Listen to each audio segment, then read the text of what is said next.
Every recitation of the Quran begins with an invocation to the compassion and mercy of God, and the Quran is really nothing but a cry for compassion.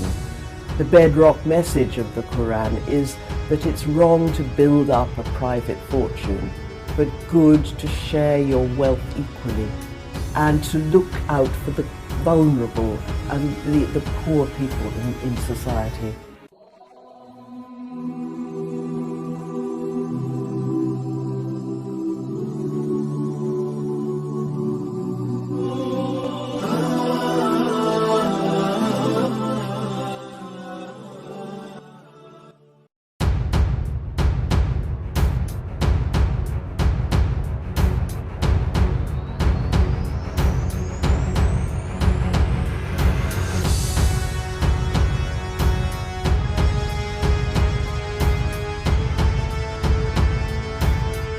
Assalamualaikum sahabat Almira TV. Semoga kita selalu dalam lindungan Allah Subhanahu wa Ta'ala.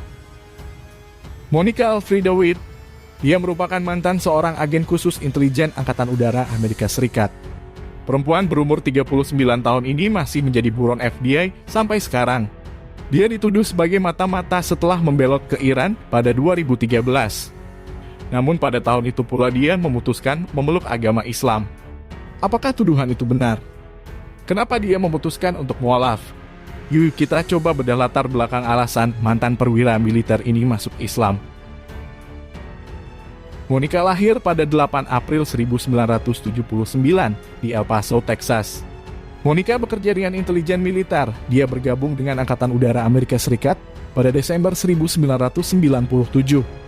Pemilik nama lengkap Monica Elfriede Witt ini ketika 2013 pernah diwawancara kantor berita Quran Iran.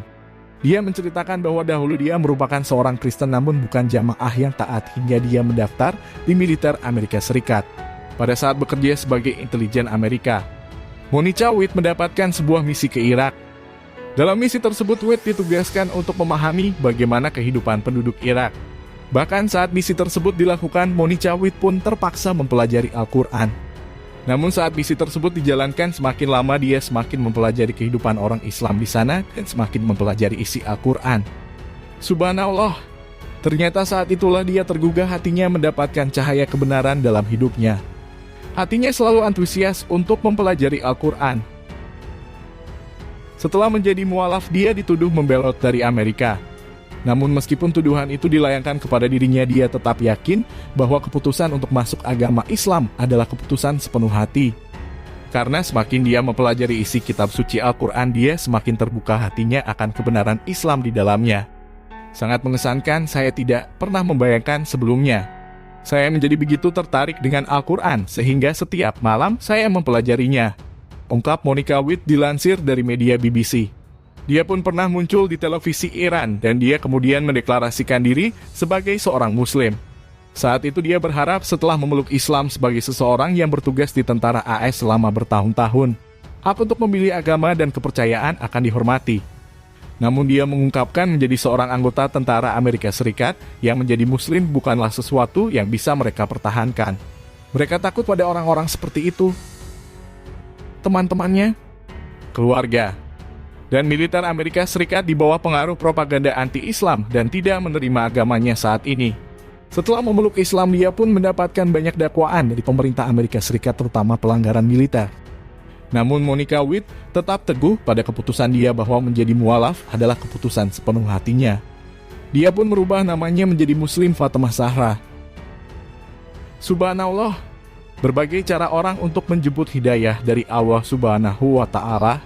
Al-Quran sebagai kitab suci umat Islam sungguh menjadi pedoman dalam kehidupan yang isinya sangat luar biasa. Bahkan ada juga seorang dokter yang memutuskan masuk Islam karena melihat ilmu sains ternyata ada dalam Al-Quran. The Quran 1500 years ago or so telling us that this is where you're going to be punished from or pulled out through when you're a bad guy. So it's really science, religion, it all agrees for me. Seorang dokter yang berasal dari Amerika Serikat ini bernama Dr. Daniel. Ia bercerita awal mula ia memeluk agama Islam karena Al-Quran. Yeah, they actually, I was talking while I was in chiropractic school in Atlanta. I was just discussing with close friends that it was something I was interested in. I always wanted to know how to pray to God correctly. When I still have a Quran, someone let me borrow, they gave it to me, and I got halfway through it, and that was the end of it. This was exactly, it just made sense. The Quran, even in the English translation, just completely made sense to me. Like the brother was mentioning, all the prophets in there, I had already studied about. The Quran just provided me with a cleaner option of all those stories, and then it added to it. It's just a beautiful addition to the thoughts I already. Bagi Dr. Daniel, menjadi seorang muslim membuat hidupnya terasa lebih mudah dan lebih jelas. Karena dalam Al-Quran tentang perkara boleh dan tidak boleh sangatlah jelas. It was awesome. It was, I gotta tell you, it really is. And then, like I said, I was already halfway through the Quran, so honestly, your life becomes easier. You tell me what the rules are, and now I know exactly what I'm gonna do and what I'm not gonna do. If I don't know the rules, then how fair is life? That's nothing but stress. Allahu Akbar. Al-Quran sangat istimewa. Kitab suci sebagai pedoman kehidupan kita agar mendapat kebahagiaan di dunia maupun di akhirat. Memang secara garis besar Al-Quran mengandung ajaran tentang akidah, syariah, dan akhlak. Namun selain itu, Al-Quran juga mengandung ilmu lainnya dalam kehidupan kita seperti halnya ilmu sains, teknologi, kesehatan, dan lainnya. Pantas saja orang non-muslim yang mempelajari maupun meneliti Al-Quran sangat takjub akan isi Al-Quran. Di dalam Al-Quran sangatlah lengkap mengatur segala ilmu kehidupan kita. Al-Quran yakni petunjuk bagi kita umat manusia menuju jalan yang lurus. Sesuai dengan firman Allah dalam surat Al-Isra ayat 9. Sesungguhnya Al-Quran ini memberikan petunjuk kepada jalan yang lebih lurus dan memberi kabar gembira kepada orang-orang mukmin yang mengerjakan amal soleh bahwa bagi mereka ada pahala yang besar. Dalam ayat mulia ini Allah menyampaikan pujian terhadap kitab yang diturunkan kepada Rasul-Nya, yaitu Al-Quran. Sebagai kitab samawi paling agung dan paling luas cakupannya menyangkut semua jenis ilmu, kitab paling terakhir bersumber dari Rabbul Alamin. Dengan dalil-dalil, hujah-hujah, aturan-aturan, dan nasihat-nasihat yang dikandungannya. Al-Quran ini menjadi faktor banyaknya manusia yang memperoleh hidayah dan ia mengantarkan kepada jalan yang lebih lurus dan lebih terang. Begini tunjuk Al-Quran lebih lurus, adil, dan paling benar dalam persoalan akidah atau keyakinan, amalan-amalan, dan akhlak. Semoga kita semua dapat selalu membaca, menghafal, maupun mengamalkan Al-Quran dalam kehidupan kita sehari-hari. Sahabat Amira dimanapun Anda berada, like dan subscribe channel kami. Terima kasih dan sampai jumpa di video berikutnya. Wassalamualaikum warahmatullahi wabarakatuh.